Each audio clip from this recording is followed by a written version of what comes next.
ลาวแชมเปี้ยนลาวสู้เอาพ่อกันเด้อลาวแชมเปี้ยนบ่พ่อกันเด้อเริ่มสองในทุกๆยุคสมัยประวัติศาสตร์มักจะถูกเขียนขึ้นใหม่โดยคนกลุ่มน้อยๆที่มีความฝันอันยิ่งใหญ่และในวงการกีฬาลาวเองประวัติศาสตร์ใหม่กำลังถูกเขียนขึ้นโดยเด็กน้อยกลุ่มนี้จุดเริ่มต้นของประวัติศาสตร์บทนี้บ่แม่นเพียงแต่สโมสรแต่แม่นความฝันของมนุษย์ผู้หนึ่งที่ทุ่มเททั้งกายทั้งใจและตื่นร้อนส่วนตัวบุรุษคนนั้นก็คือผ่านเวียงไส้วิไลกุลประธานสโมสรได้กล่าวไว้ด้วยหัวใจที่เต็มเปี่ยมว่ายินเสียงเพลงสาดดังขึ้นยามใดความซึ้งใจของเฮาจนน้ำตาไหลบ่คิดบ่ฝันว่าจะมาถึงจุดนี้ความฝันของข้าพเจ้าคืออยากเห็นเด็กน้อยลาวมีโอกาสได้ขึ้นสู่เวทีระดับโลกได้พิสูจน์ให้โลกเห็นว่า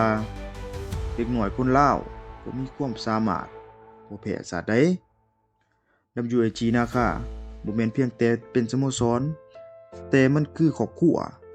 คือบ่อนสร้างอนาคตของชาตินักทำอิฐที่พวกเขาลงแข่งขันมันอาจจะบ่แม่นหน้าที่ยิ่งใหญ่ในสายตาของใครหลายคนบ่มีกองเชียร์เต็มสนามบ่มีสื่อมวลชนมีเพียงแต่หัวใจของเด็กน้อยที่เต็มเปี่ยมไปด้วยความตื่นเต้นเสียงของครูฝึกที่คอยให้กำลังใจและสายตาของผู้ปกครองที่เฝ้าเบิ่งอย่างมีความหวังนั่นคือบาทเก่าทำอิฐบาทเก่าที่สำคัญที่สุดจากบาทเก่าทำอิฐและบรรจุไอจีนาคาเติบใหญ่ขึ้นอย่างบ่หยุดยั้งเบื้องหลังความสำเร็จนี้คือทีมงานครูฝึกและบุคคลสำคัญที่ทุ่มเททั้งกายและใจพวกเขาบ่เพียงแต่สอนเทคนิคบานเตะแต่สอนวินัยสอนความสามัคคีและสอนให้รู้จักคำว่าทีมผู้ฝึกเคยได้กล่าวไว้ว่าพวกเฮาเน้นเรื่องระเบียบวินัยเป็นอันดับหนึ่งเพียงอย่างเดียวบ่พอต้องมีน้ำใจนักกีฬาต้องรู้จักช่วยเหลือเพื่อนร่วมทีมหัวใจของทีมคือความสามัคคี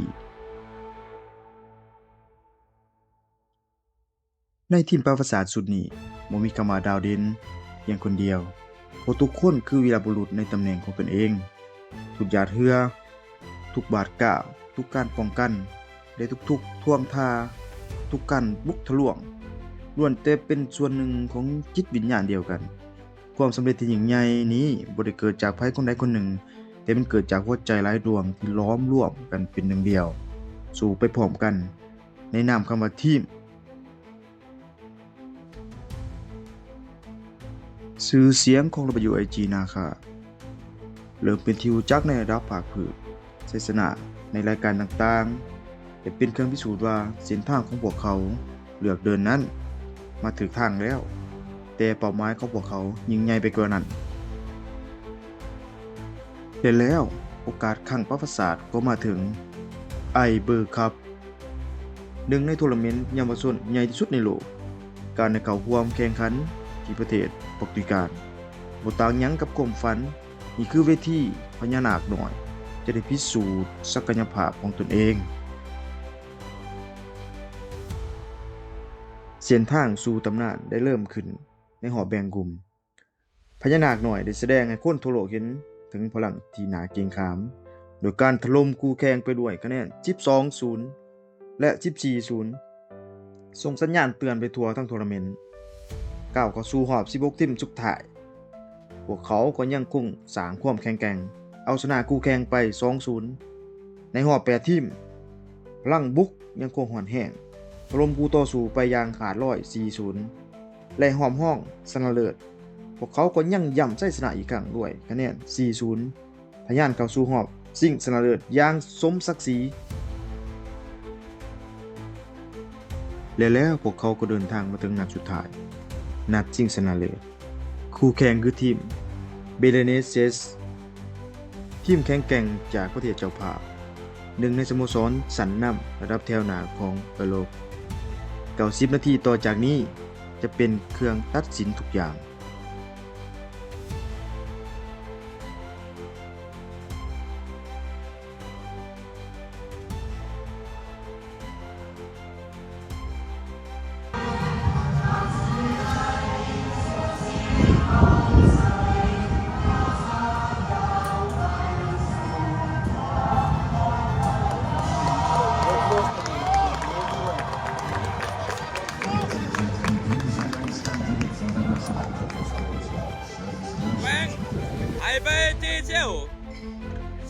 นี่แย่งเข้าไป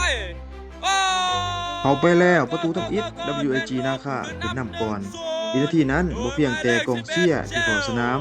แต่หัวใจของคนลาวทั้งชาติหลายหมื่นหลายแสนคนที่กำลังเบิ่งผ่านถ่ายทอดสดต่างกดเต้นบ่เป็นจังหวะเสียงโห่ห้องกองดังทั้งในสนามแต่ทั้งอยู่ทุกๆบอลในแผ่นดินลาวความหวังของคนลาวทั้งชาติกำลังจะเป็นจริง ไล่ลึกนี่จี้เข้าไปให้ไปจี้เทเกอร์ลอกอีกบาทหนึง และแล้วลูกที่2ก็ตามมาเป็นการตอกย้ำชัยชนะที่กำลังจะเกิดขึ้นวินาทีนั้นทุกสิ่งทุกอย่างคือกับหยุดหมุนความหวังของคนทั้งชาติกำลังจะเป็นจริง โดยไทเกอร์เอกราชวิไลกุลหมายเลข7ตบไปลูกนี้เบียดโยกไทเกอร์ว่าจะได้ลอกอีกบาทหนึงยิงโอ้น่าเสียดายนะถือว่าดาวเป็นกรรมการเป่าวินจบลงไปแล้วนะ และแล้วเมื่อกรรมการเป่าวีสุดท้ายประวัติศาสตร์ก็ได้จะลึกและมาอยู่ IG นาคาเป็นแชมป์ไอเบอร์คัพ2025อย่างเป็นทางการโดยชัยชนะ 2-0 พวกเขาเฮ็ดได้เด็กน้อยลาวกลุ่มนี้ได้นำเอาธงชาติลาวไปโบกสะบัดอย่างสง่างามเทิงเวทีระดับโลกชัยชนะครั้งนี้บ่เพียงแต่ถ้วยรางวัลมันคือความหวังความฝันแรงบันดาลใจการกลับมาบ้านของพวกเขาคือการกลับมาของวีรบุรุษตัวน้อยพวกน้องๆให้สัมภาษณ์ว่าดีใจหลายที่เฮ็ดให้คนลาวมีความสุข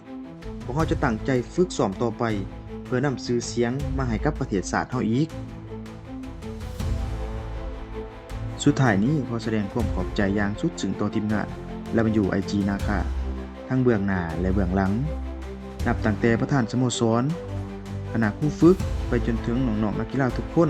ที่ได้ทุ่มเทและได้สร้างความสุขสร้างความภาคภูมิใจให้แก่คนลาวทั้งชาติและทุกคนอย่าลืมเข้าไปร่วมเป็นกำลังใจและก็ติดตามการเดินทางของพวกเขาได้ในที่เพจ2ทางว่าจะเป็น Facebook หรือว่า YouTube เนาะเขียนเข้าไปแล้วมันอยู่ IG นาคาเพื่อเป็นกำลังใจให้น้องๆสู้ต่อไปในอนาคตและถ้าท่านมักวิดีโอนี้ในเรื่องราวที่มีสาระอย่าลืมกดไลค์และกดติดตามช่องพวกเราไว้เด้อเพื่อจะบ่พลาดเรื่องราวดีๆในครั้งต่อไปขอขอบใจ